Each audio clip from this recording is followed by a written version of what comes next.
মকর রাশির জাতক জাতিকাদের 30শে জুলাই 14ই শ্রাবণ মঙ্গলবার দিনটা খুব একটা ভালো যাবে না। যে কোনো দিক থেকে একটা হতাশার সুর থাকবে। কাউকে কথা ভালো করে বোঝাতে পারবেন না বা অপরের মানুষ বুঝতে চাইবে না। আপনার পরিশ্রম অনুযায়ী ফল পাবেন না।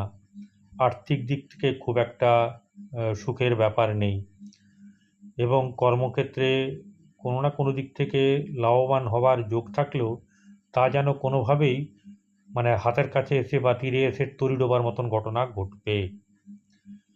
যেটা হচ্ছে যে প্রেম সম্পর্কিত ব্যাপারে সাবধানে থাকা দরকার এবং বৈবাহিক জীবনে কিন্তু খুব একটা সুখের নয়।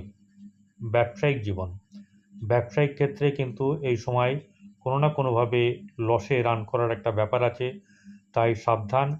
আপনারা যদি একটু নিজের এই